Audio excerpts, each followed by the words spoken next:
सभी देशवासियों को मेरी तरफ से प्यार भरा नमस्कार, सत श्री अकाल, आदाब, जय हिंद, नमो बुद्धाय। दोस्तों, मेरा नाम मनीष सम्राट है और मैं अपने बहुजन अदालत चैनल में आपका स्वागत करता हूं, अभिनंदन करता हूं। दोस्तों, मैं आज एक अहम मुद्दे पर बात करने वाला हूं कि आज हमारे देश की जो स्थिति है उसके जिम्मेवार कौन है। और ऐसी स्थिति आज हमारे देश की है कि गरीबी दिन पर दिन बढ़ती जा रही है, करप्शन दिन पर दिन बढ़ता जा रहा है, अत्याचार बढ़ता जा रहा है, भ्रष्टाचार बढ़ता जा रहा है, जातिवाद बढ़ता जा रहा है और एक दूसरे को लोग धर्म के नाम पे मार रहे हैं, एक दूसरे की बहन बेटियों पे जो है टिप्पणियां कर रहे हैं, एक दूसरे की बहन बेटियों पे अत्याचार कर रहे हैं। तो आज हम बात करेंगे इन सब का कारण कौन है। तो सबसे पहले हम आपको बता दें, इन सब का कारण बीजेपी और आरएसएस है, उसके सबूत हमारे पास हैं और कोई अगर हम बात करते हैं तो बिना सबूत के बात नहीं करते हैं।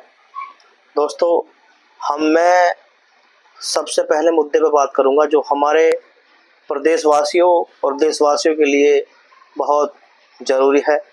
वो पहला मुद्दा है साथियों कि अगर हम किसी संवैधानिक गद्दी पर संविधान की शपथ लेकर के बैठ रहे हैं तो हम किसी विशेष जाति के नहीं हैं, विशेष धर्म के नहीं हैं और हम किसी विशेष जाति और विशेष धर्म के लिए प्रचार नहीं कर सकते, क्योंकि वो संवैधानिक गद्दी है साथियों। उस पर बैठ के हर समाज की, हर जाति की, हर वर्ग की बात करनी पड़ेगी।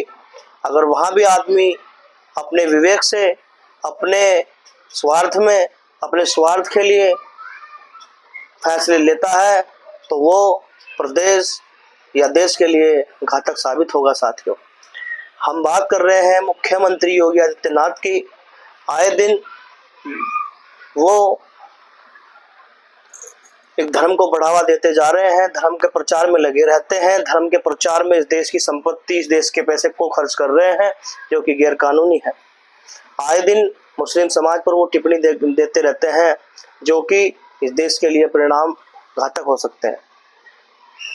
एक मुख्यमंत्री दो वर्गों में लड़ाई कराने की बात करेगा तो वो प्रदेश का भी कुछ हाल नहीं रह सकता।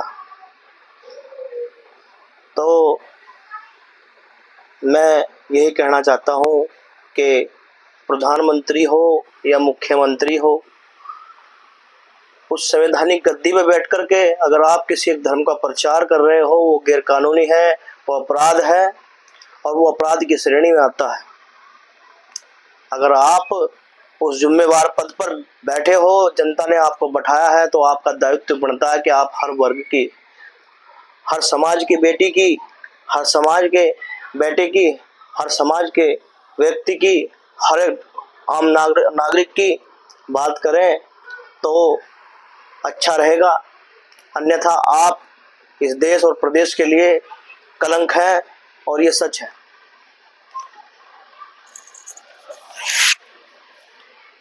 एक मुख्यमंत्री की गद्दी पर बैठ करके एक धर्म का प्रचार करता है, बड़े शर्म की बात है।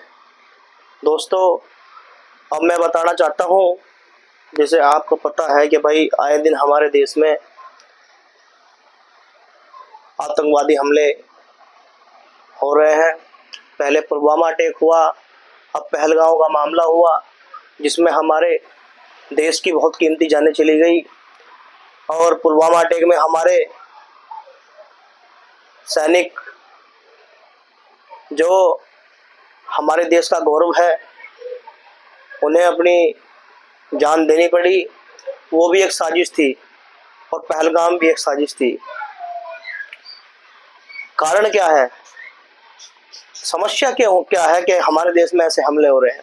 सबसे पहली समस्या, सबसे बड़ी समस्या, आज भी हमारे मुख्य सेना में 1.5 लाख पदों की ज़रूरत है जो खाली पड़े हुए हैं। बीजेपी ने आज तक उन्हें पूरा नहीं किया। शायद आज हमारे पास वो 1.5 लाख सैनिक होते तो शायद वो पुलवामा अटैक या शायद पहलगांव अटैक नहीं हो पाता साथियों। इस बीजेपी सरकार ने विज्ञान, चिकित्सा और शिक्षा और रोजगार इन सबको पीछे कर दिया है दोस्तों। हम सबको ये बात समझनी पड़ेगी कि जिस प्रकार हमारे देश में गरीबी बढ़ती जा रही है, गरीब समाज की बहन बेटियों पर अत्याचार, उनके साथ में इतनी बर्बरता होती है, ऐसे घिनौने कर्तव्य, ऐसी घिनौनी बातें और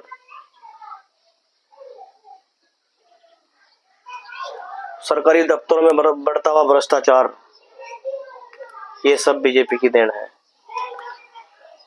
जो पार्टी ब्लॉक लेवल से लेकर प्रदेश लेवल तक, प्रदेश लेवल से लेकर केंद्र लेवल तक शासन में हो और शासन में होते हुए लगातार ना तो वो महिलाओं पे जो है अत्याचार रोक पा रहे हैं, न किसानों पे बढ़ते हुए अत्याचार को रोक पा रहे हैं, न बढ़ती हुई गरीबी को रोक पा रहे हैं, न बढ़ते हुए जातिवाद को रोक पा रहे हैं और न बढ़ते हुए देश में आतंकवाद को रोक पा रहे हैं। हमारे देश में घुसपैठिए बाहर से आतंकवादी आकर के हमला कर देते हैं और हमारी पुलिस फोर्स और हमारी सरकार को पता ही नहीं लगता। तो कहीं ना कहीं जिस प्रकार के अटैक होते हैं वो एक साजिश होती है साथियों। और बीजेपी सरकार में मुस्लिम समाज के लोग अगर अपनी आवाज उठाते हैं तो उसे नक्सलवादी बता के मार दिया जाता है। दलित समाज के लोग अपनी आवाज उठाते हैं तो उनके साथ में इतनी बर्बरता होती है, जातिवाद होता है, कुछ को तो यहाँ तक कि है कि उसे नक्सलाइट बता के मार दिया जाता है। आए दिन गरीब समाज की बहन बेटियों पर अत्याचार बढ़ते जा रहे हैं, बलात्कार होते हैं, हत्या होती है और इन सारे मामलों में सबसे ज्यादा इन्वॉल्व बीजेपी के नेता होते हैं, बीजेपी से जुड़े हुए लोग होते हैं।